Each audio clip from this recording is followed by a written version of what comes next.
दोनों की जिंदगी खुशहाल थी, किसी चीज की कोई कमी नहीं थी। कमी थी तो बस एक संतान की। जब भी वे इस बात के बारे में सोचते, उनका मन उदास हो जाता। अक्सर जाट कहता, काश हमारे भी कोई संतान होती। एक दिन जाट के पास बहुत काम था। वह सुबह बिना खाना खाए ही खेत पर चला गया और जाटनी से कहा, दिन में मेरे लिए खाना लेकर खेत पर आ जाना।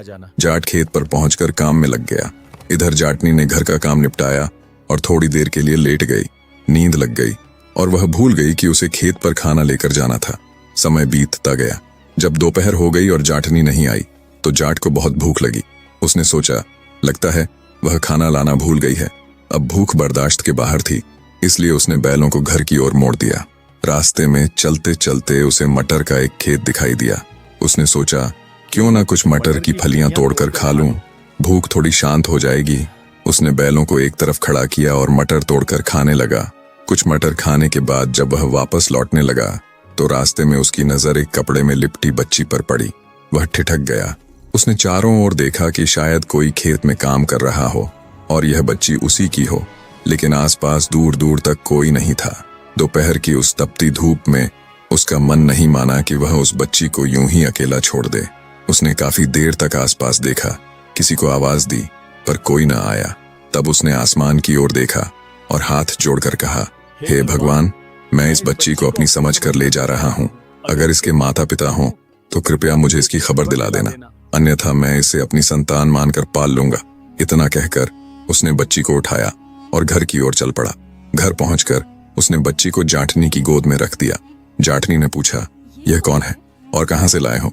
जाट ने कहा, शायद यह भगवान का हमारे लिए आशीर्वाद है। मैं खेत में मटर खा रहा था, तभी मुझे यह मिली। मैंने बहुत खोजा पर कोई नहीं मिला, इसीलिए इसे अपने साथ ले आया। जाटनी बोली, तुमने बहुत अच्छा किया। इतनी नन्ही सी जान अगर वहां अकेली रह जाती तो कोई जानवर उसे नुकसान पहुंचा सकता था। पाप तो हमें ही लगता। इस तरह दोनों ने उस बच्ची को अपना लिया और उसका लालन पालन करने लगे। कुछ दिनों बाद जाट ने कहा, अब हमें इस बच्ची का क्या नाम रखना चाहिए? जाटनी ने कहा, यह हमें भगवान के आशीर्वाद से प्राप्त हुई है, हमारी आंखों का तारा है, इसलिए हम इसका नाम तारावती रखेंगे। जाट को यह नाम बहुत अच्छा लगा। उसने प्रसन्न होकर कहा, बहुत ही सुंदर नाम है। इसके बाद दोनों ने उस बच्ची की खूब देखभाल की। वे उसे अपने प्राणों से भी अधिक चाहते थे। समय धीरे धीरे बीतता गया और तारावती अब बड़ी होने लगी। उसकी हंसी, उसकी बातें घर में खुशियां भर देती, लेकिन किस्मत को शायद कुछ और ही मंजूर था। एक दिन जाट और जाटनी अपने खेतों में काम कर रहे थे। उन्होंने तारावती को घर पर अकेला छोड़ दिया था। दोपहर की तपती धूप में अचानक खेत के एक बड़े बिल में से एक नाग निकल कर आया। किसी को संभलने का मौका भी नहीं मिला। नाग ने पहले जाट को और फिर जाटनी को डस लिया। आसपास दूर दूर तक कोई नहीं था। दोनों बेचारे तड़प तड़प कर वहीं खेत में प्राण त्याग बैठे। जब यह खबर तारावती तक पहुंची तो उसका संसार उजड़ गया। उसने अपने माता पिता के शवों को गले लगाकर खूब रोई, पर अब क्या हो सकता था? होने को यही मंजूर था। अब उसका ध्यान पड़ोसियों ने रखना शुरू किया। पड़ोसी बहुत नेक दिल लोग थे। उन्होंने उसे अपनी बेटी की तरह पाला। धीरे धीरे समय बीता और जब तारावती जवान हुई तो उन्होंने उसकी शादी एक फौजी युवक से कर दी। वह फौजी भी अनाथ था, न माता न पिता। शादी के कुछ ही समय बाद फौजी को ड्यूटी पर जाना पड़ा। तारावती ससुराल में अकेली रह गई। कई महीने बीत गए और जब फौजी छुट्टी पर घर लौटा तो तारा ने उससे कहा, देखो जी, आप तो ड्यूटी पर चले जाते हो और महीनों तक नहीं आते। मेरा यहाँ मन नहीं लगता। क्यों ना मैं अपने मायके चल जाऊं? वहां मेरे पड़ोसी हैं जो मेरे अपने जैसे हैं। समय भी आसानी से कट जाएगा। आप भी वहीं मेरे साथ रह सकते हो। फौजी ने कुछ देर सोचा, फिर मुस्कुराकर बोला, ठीक है, जैसा तुम उचित समझो। तब तारावती ने अपना सारा सामान समेटा और अपने मायके लौट आई। धीरे धीरे यूं ही समय बीतता गया। एक दिन की बात है, तारावती अपनी सखियों के साथ कुएं पर पानी भरने गई। उस समय रहट से ही पानी निकाला जाता था। कुएं की एक ओर ऊंची दीवार बनी थी। उसी दीवार के पीछे एक चोर छिपा बैठा था। वह चुपचाप उन सब की बातें सुन रहा था। सभी सहेलियां आपस में हंसी मजाक कर रही थीं, अपने घर परिवार की बातें कर रही थीं। कोई अपने पति का जिक्र करती, कोई अपने भाई का। पास ही तीज और राखी का त्योहार आने वाला था। उसी दौरान तारावती ने गहरी सांस लेते हुए कहा, काश मेरा भी कोई भाई होता तो मेरे लिए तीज लाता, मैं भी उसे राखी बांधती। चोर ये बात ध्यान से सुन रहा था। उसकी नजर तारावती के चेहरे पर थी, एक भोली, निर्मल और दुख से भरी युवती। कुछ देर बाद सबने अपने अपने घड़े भरे और घरों की ओर लौट गईं। चोर धीरे धीरे तारावती के पीछे पीछे चला ताकि उसके घर का पता जान सके। जब तारा अपने आंगन में दाखिल हुई तो चोर ने उसका घर पहचान लिया और चुपचाप लौट गया। कुछ दिनों बाद वही चोर फिर उस गांव में आया। इस बार उसके हाथों में चावल, चीनी, फल, मिठाई, चूड़ियां और एक सुंदर साड़ी थी। उसने गांव वालों से पूछा, भाई क्या यहाँ तारावती का घर यही कहीं है? गांव के लोगों ने सोचा कि शायद कोई उसका रिश्तेदार हो। वे बोले, हाँ, उधर सामने वो जो नीम के पेड़ के पास घर है वही तारावती का है। चोर वहां पहुंचा, दरवाजा खटखटाया। अंदर से तारावती ने दरवाजा खोला। सामने अजनबी को देखकर वह चौंक गई और बोली, आप कौन हैं और मेरे घर पर कैसे आए हैं? तभी चोर ने कहा, मैं तारावती का भाई हूँ और मुझे उससे मिलना है। तारावती ने आश्चर्य से उसकी ओर देखा और बोली, मैं ही हूँ तारावती, लेकिन मेरा तो कोई भाई नहीं है। चोर ने तुरंत जवाब दिया, नहीं बहन, मैं ही तेरा असली भाई हूँ। जब तू 3 महीने की थी और हमारे माता पिता खेतों में काम करने गए थे, तब एक जानवर तुझे उठा ले गया था।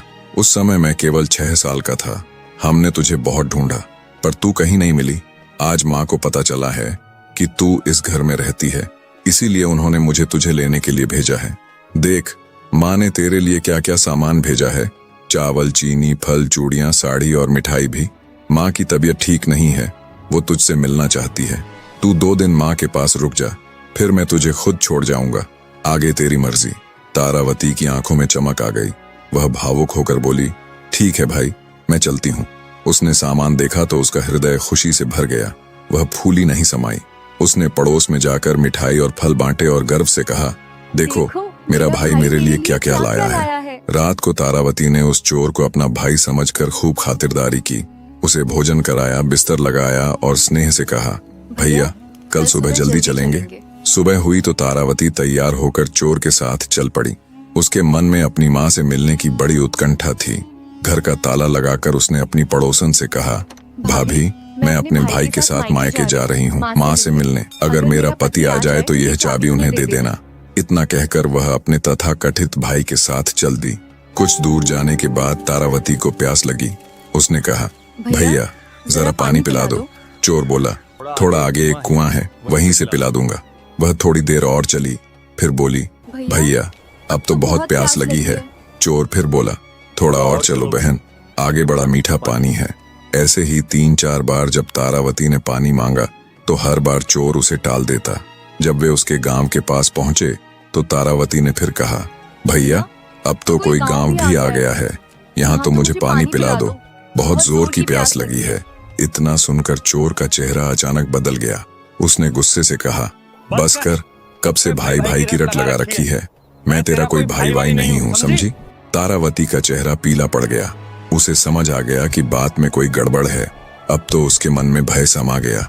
थोड़ी देर बाद जब चोर अपने घर पहुंचा तो वहां उसकी माँ खाट पर बैठी थी। उसने अपने बेटे को देखा और बोली, अरे बेटा, तू तो बहुत सुंदर लड़की लेकर आया है, कौन है यह? चोर ने मक्कारी भरी हंसी हंसते हुए कहा, देखो माँ, ये तुम्हारी बहू है। मैं तुम्हारे लिए कितनी सुंदर बहू लाया हूँ। तारावती ने हैरानी से उसकी ओर देखा और बोली, क्या तुमने तो मुझे अपनी बहन कहा था? चोर दुष्ट हंसी हंसते हुए बोला, हाँ मैंने झूठ कहा था। जब तुम कुएं पर पानी भरने गई थी तभी मैंने तुम्हें देखा था। तुम मुझे बहुत पसंद आई, इसलिए मैं तुम्हें बहाने से यहाँ ले आया। इतना कहते ही 4 और चोर जो उसके भाई थे वहां आ गए। उनमें से एक का नाम कान्हा था। सबने तारावती को देखा तो उसकी सुंदरता देखकर एक दूसरे से कहने लगे, मैं इससे शादी करूंगा। नहीं, मैं करूंगा। चारों आपस में झगड़ने लगे। तभी उनकी माँ ने कहा, अरे इस लड़की के लिए आपस में मत लड़ो, तुम सब चोरी करते हो ना। अब की बार जब चोरी करने जाओगे, जो सबसे ज्यादा कीमती सामान लेकर आएगा, मैं उसी के साथ इसकी शादी करवा दूंगी। सब चोर खुशी से उछल पड़े। उनमें होड़ मच गई, मैं सबसे कीमती सामान लाऊंगा। नहीं, मैं लाऊंगा। वे सब चोरी करने निकल गए। अब तारावती घर में अकेली रह गई, केवल चोरों की माँ के साथ। उसने सोचा, ये तो सब चले गए हैं, अब मौका है कि किसी तरह यहाँ से निकलने की कोई जुगत लगाऊं। एक दिन चोरों की माँ ने मुस्कुराते हुए कहा, बिटिया तू तो बहुत सुंदर है, तेरे बाल कितने लंबे, काले और घने हैं, तू ऐसा क्या करती है? तारावती ने धीरे से मुस्कुराकर कहा, कुछ नहीं अम्मा जी, मैं बस अपने शरीर और बालों का थोड़ा ध्यान रखती हूँ। आइए मैं आपके भी बाल बना दूं। अम्मा खुश होकर बोली, ठीक है बेटी, बना दो। तारावती ने उनके बाल खोले, उनमें कंघी करने लगी। चोरों की माँ को बहुत अच्छा लगने लगा। तभी तारावती बोली, अम्मा जी, आपके सिर में तो बहुत जुएं हैं और बाल भी बहुत मैले हैं, आप नहाती नहीं क्या? चलिए मैं आपको नहला देती हूँ। चोरों की माँ हंसकर बोली, चलो बेटी, आज तुम ही नहला दो। तारावती ने तुरंत चूल्हे में आग जलाई। एक बड़े भगोने में पानी भरकर उसे गर्म होने के लिए रख दिया। जब पानी खूब उबलने लगा तो उसने धीरे से कहा, अम्मा जी, आपके नहाने के साफ कपड़े कहाँ रखे हैं? चोरों की माँ ने बताया, अंदर संदूक में रखे हैं, ये लो मेरी चाबी। यह कहते हुए उसने अपनी कमर में बंधी चाबी खोलकर तारावती को दे दी। तारावती अंदर गई और जब संदूक का ताला खोला तो देखकर दंग रह गई। अंदर सोने चांदी के गहनों और रुपयों का ढेर लगा था। वह पल भर को अवाक रह गई, पर अपने भावों को छिपा लिया। उसने चुपचाप चोरों की माँ के नहाने के कपड़े निकाले और उन्हें लेकर बाहर आई। फिर उसने चारपाई की ओट में बुढ़िया को नहलाना शुरू किया। पहले उसने थोड़ा हल्का गुनगुना पानी उसके शरीर पर डाला। चोरों की माँ को अच्छा लगा और वह मुस्कुराई, अरे बेटी, कितना बढ़िया पानी है, तन को राहत मिल रही है। लेकिन अगले ही क्षण तारावती ने भगोने का पूरा उबलता हुआ पानी बुढ़िया पर उड़ेल दिया। एक भयानक चीख निकली, आओ! बुढ़िया तड़पने लगी, दर्द से कराह उठी और कुछ ही क्षणों में वहीं दम तोड़ दिया। तारावती ने शांत मन से उसे साफ कपड़े पहनाए, चारपाई पर लिटाया और ऊपर से चादर ओढ़ा दी। देखने में ऐसा लग रहा था मानो वह गहरी नींद में सो रही हो। घर में एक बिल्ली भी थी। तारावती ने उस बिल्ली को आटा पीसने वाली चक्की से बांध दिया। बिल्ली इधर उधर भागने लगी तो चक्की उसके साथ घूमने लगी।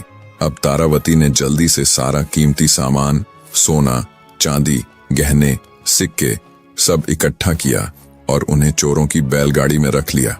फिर वह अपने गांव की ओर चल पड़ी। जब वह अपने गांव पहुंची तो लोग हैरान रह गए। सब कहने लगे, देखो, तारा की माँ ने तो उसे बहुत सारा धन और जेवर दिए हैं, पर तारावती ने किसी को कुछ नहीं बताया, बस मुस्कुराई और भीतर चली गई। उधर जब चोर चोरी करके वापस अपने घर पहुंचे तो उन्होंने देखा कि दरवाजा तो बंद है, लेकिन अंदर से आटा पीसने की आवाज आ रही है। एक बोला, लगता है तारावती हमारे लिए खाना बना रही है, आटा पीस रही होगी। जब उन्होंने झांक कर देखा तो चारपाई पर उनकी माँ लेटी हुई थी। सबको लगा माँ सो रही है। कुछ देर बाद उन्होंने आवाज लगाई, माँ, माँ उठो, देखो हम आ गए। लेकिन जब बहुत पुकारने पर भी कोई जवाब न मिला तो वे कमरे का दरवाजा तोड़कर अंदर गए। अंदर का दृश्य देख उनके पैरों तले जमीन खिसक गई। चक्की से बिल्ली बंधी थी और माँ निर्जीव पड़ी थी। उन्होंने तुरंत संदूक खोला, पर वह खाली था। सारा धन, गहने, रुपए सब गायब थे। सब चोर माथा पीटने लगे, अरे हमारे ही घर में चोरी हो गई। उनका गुस्सा 7वें आसमान पर था। बोले, एक तो माँ मर गई और ऊपर से सारा धन भी गया। अब हम उस तारावती को सबक सिखाएंगे और अपना सब कुछ वापस लाएंगे। उन्होंने माँ का दाह संस्कार किया और फिर तारावती को ढूंढने निकल पड़े। रात गहराने लगी थी जब वे तारावती के गांव पहुंचे। तारावती को पहले से अंदेशा था कि वे लौटेंगे। उसने पहले ही अपने घर का दरवाजा आगे से हटवाकर पीछे की ओर लगवा दिया था और जहां पहले दरवाजा था वहां दीवार बनवा दी थी। चोरों में से एक बोला, यही घर है, लेकिन दरवाजा कहाँ गया? पहले तो इसी तरफ था। दूसरे ने कहा, सही कहा, मगर अब दिख नहीं रहा है। वे सब दीवार के पास जाकर आपस में फुसफुसाने लगे। अंदर तारावती जाग गई। उसने उनकी धीमी आवाजें सुन ली। वह तुरंत समझ गई, ये वही चोर हैं, आ गए। उसने एक तेज धार वाली दराती उठाई और दीवार के पास जाकर खड़ी हो गई। बाहर चोर दीवार में छेद करने लगे। धीरे धीरे उन्होंने इतना बड़ा छेद कर लिया कि कोई अंदर झांक सके। एक चोर ने अपना चेहरा छेद में झुकाया ही था कि अगले ही पल तारावती ने पूरी ताकत से दराती चलाकर उसकी नाक काट दी। चोर चीख उठा, आ आ! उसकी नाक कटकर जमीन पर जा गिरी। वह दर्द से तड़पता हुआ पीछे हट गया। बाकी चोर यह दृश्य देखकर घबरा गए और वहां से भाग खड़े हुए। उन्होंने गांव के वैद्य से अपने भाई की मरहम पट्टी कराई, लेकिन अब उनके मन में प्रतिशोध की आग जलने लगी। वे बोले, अब इस तारा ने हमारी बेइज्जती की है, उसकी सजा उसे मिलेगी। हम उसकी नाक काटने का बदला लेकर रहेंगे। अब की बार उन्होंने तारा के घर का असली दरवाजा ढूंढ लिया। रात गहरी थी जब वे चुपचाप उसके घर पहुंचे। तारा गहरी नींद में थी। उन्होंने उसकी चारपाई समेत ही उसे उठा लिया और सर पर रखकर जंगल की ओर चल पड़े। थोड़ी ही दूर गए थे कि हल्की हल्की बारिश शुरू हो गई। बारिश की बूंदें तारा के चेहरे पर पड़ी तो उसकी नींद खुल गई। उसने आंखें खोली, चारों ओर देखा और तुरंत समझ गई ये वही चोर हैं। वह सोचने लगी अब क्या करूं। तभी उनकी चारपाई एक बरगद के पेड़ के नीचे से गुजरी। तारावती ने झट से पेड़ की एक मोटी शाख पकड़ ली और ऊपर चढ़ गई। पीछे चल रहे एक चोर ने देखा तो बोला, अरे भाई, लड़की तो पेड़ पर चढ़ गई है। बाकी चोर बोले, तुझे बहुत दिखता है अंधेरे में, हम क्या पागल हैं जो तेरी बातों में आए। और फिर कहानी ने अगला भयावह मोड़ लिया। तब आगे चोर ने कहा, एक बार देखो तो सही। चोरों ने चारपाई को नीचे उतार कर देखा तो तारावती सचमुच उस पर नहीं थी। अब उन्होंने पेड़ पर देखा तो उन्हें अंधेरे में कुछ भी दिखाई नहीं दिया। एक चोर बोला, देखो भैया, वो बैठी है। बाकी चोरों ने उससे कहा, तेरी नजर अगर इतनी ही तेज है तो तू ही ऊपर चढ़ और उसे नीचे लेके आ, फिर हम सब उसे बताएंगे। चोर ऊपर चढ़ गया। जब वह पत्तों में छुपी हुई तारावती के पास पहुंचा तो तारावती ने चोर के मुंह पर ऐसी जोरदार लात मारी कि उसकी जीभ दांतों के बीच आ गई और वह धड़ाम से नीचे गिर पड़ा। उस बेचारी की जीभ कट गई और वह दर्द से कराहता रहा। बाकी भाइयों ने कहा, हमने कहा था ना कि वह वहां पर नहीं है, हमें तो कुछ दिखाई ही नहीं देता। चोर रोते हुए इशारों में बताने लगा, भाई, उसी ने मुझे लात मारी है, ऊपर ही बैठी है। बाकी लोग सोचने लगे कि यह कोई भूत प्रेत की बात कर रहा है। साफ साफ कुछ नहीं दिख रहा था। सभी डर कर वहां से भाग गए। बाद में जब उन्होंने अपने बेचे हुए भाई की जीभ कटने की बात सुनी तो वैद्य से दवा करवाई। जब वह ठीक हुआ तो पांचों भाई फिर एक रात तारावती के घर में आए। उन्होंने देखा कि तारावती गहरी नींद में है। वे चुपचाप अपना चोरी का सामान गठरियों में बांधने लगे, पर तारावती की नींद खुल गई और उसने सारा मंजर देख लिया। एक धारदार कुल्हाड़ी लेकर वह चुपके से दरवाजे पर खड़ी हो गई। जब चोर सारा सामान लेकर एक एक करके घर से निकलने लगे तो तारावती ने एक एक करके कुल्हाड़ी से उन सब पर प्रहार किया और उन्हें मार गिराया। फिर तारावती ने अपने सारे जतन किए गए सोने चांदी के गहने और धन घर में रख दिए। उसके बाद उसने 5 चादरें निकाली। एक एक कर प्रत्येक मरे हुए चोर को कसकर चादर में बांधा और गठरियां बनाकर रख दिया। तारावती के गांव में रोज एक फकीर आता था जो घर घर के सामने दुआ मांगता और बदले में लोग उसे कुछ रुपये दे देते। जब वह फकीर तारावती के घर के सामने आया तो तारावती ने उससे पूछा, बाबा जी, आप दिन भर में कितने रुपए कमा लेते हो? फकीर ने कहा, बेटी, मैं एक दिन में लगभग 50-56 ही कमा पाता हूँ। तारावती ने कहा, बाबा, मेरे सामने एक जादूगर जैसा आदमी बहुत तकलीफ देता है। आज मैंने बड़ी मुश्किल से उसे पकड़कर एक गठरी में बांध दिया है। क्या कोई ऐसी जगह है जहाँ से वह वापस ना आ सके? अगर आप उसे वहां फेंक दें तो मैं आपको 500 रुपया दूंगी। फकीर के मन में लालच आ गया। उसने मन ही मन सोचा, 500 रुपये तो बहुत हैं, इतना तो मैं कई दिनों में भी नहीं कमा पाता। वह बोला, लाओ बेटी, इस जादूगर के बच्चे को मैं अभी नदी में फेंक कर आता हूँ। तारावती ने गंभीर स्वर में कहा, पर बाबा, ध्यान रखना, इसे किसी गहरी जगह ही फेंकना। अगर पानी कम हुआ तो ये फिर वापस आ जाएंगे। फकीर बोला, बेटी, तुम चिंता मत करो, मैं ऐसा ही करूंगा। फकीर ने वह गठरी उठाई जिसमें तारावती ने एक चोर को बांध रखा था। वह उसे लेकर नदी किनारे गया और बिना देर किए वह गठरी नदी में फेंक दी। फिर संतोष से मन ही मन बोला, अब यह कभी लौट कर नहीं आएगा। इसके बाद वह 500 रुपये का इनाम लेने तारावती के पास लौटा। लेकिन जैसे ही उसने घर के आंगन में कदम रखा, उसकी नजर पड़ी, वहां वैसी ही एक और गठरी रखी थी। उसके बोलने से पहले ही तारावती बोली, देखा बाबा, मैंने कहा था ना, इसे ऐसी जगह फेंकना जहां से ये वापस ना आ सके। पर ये तो फिर लौट आया। फकीर की आंखें फटी की फटी रह गईं। उसने गठरी देखी और सोचने लगा, ये कैसे हो गया। फिर बोला, बेटी, लगता है मैं उतनी गहरी जगह पर नहीं फेंक पाया। इस बार मैं इसे और गहरे पानी में फेंकूंगा। वह फिर गठरी उठा ले गया और पहले से ज्यादा दूर और गहरे हिस्से में उसे फेंक दिया। वापस आया और बोला, लो बेटी, अब तो काम पूरा हुआ, अब कोई नहीं लौटेगा। पर तारावती ने तीसरी गठरी लाकर रख दी और मुस्कुराकर बोली, देखा बाबा, ये तो फिर वापस आ गया। लगता है आप इसे गहरी जगह पर नहीं फेंकते हैं। फकीर को अब गुस्सा आ गया। बोला, अब की बार मैं इसे ऐसी जगह फेंकूंगा जहां से खुद यमराज भी इसे न निकाल सके। वह फिर गठरी उठाकर नदी किनारे पहुंचा और पूरी ताकत से उसे बहुत गहरे पानी में फेंक दिया। इस तरह वह 4 बार गठरियां फेंक चुका था। हर बार लौटकर देखता, एक वैसी ही गठरी तारावती के पास रखी होती। अब 5वीं बार जब वह एक गठरी उठाकर नदी की ओर गया, तभी संयोग से एक पंडित स्नान कर चुका था और राम राम करता हुआ घर लौट रहा था। फकीर ने उसे देखा और समझ बैठा कि यही वह जादूगर है जो बार बार लौट आता है। वह चिल्लाया, अब की बार नहीं बच पाएगा, और पंडित को पीछे से पकड़ा और सीधा नदी में धकेल दिया। थोड़ी देर बाद फकीर हांफता हुआ तारावती के पास लौटा और बोला, बेटी, अब वो जादूगर कभी वापस नहीं आएगा। तारावती ने कहा, हाँ बाबा, लगता है इस बार आपने उसे सचमुच गहरी जगह में फेंका है, अब वह नहीं लौटेगा। फकीर ने गर्व से कहा, बेटी, मैंने उसे बहुत गहरे पानी में फेंका था, पर जानते हो, वो डूबने के बाद भी मेरे आगे आगे राम राम करता चल पड़ा। तब मैंने सोचा, अब इसे नहीं छोड़ूंगा।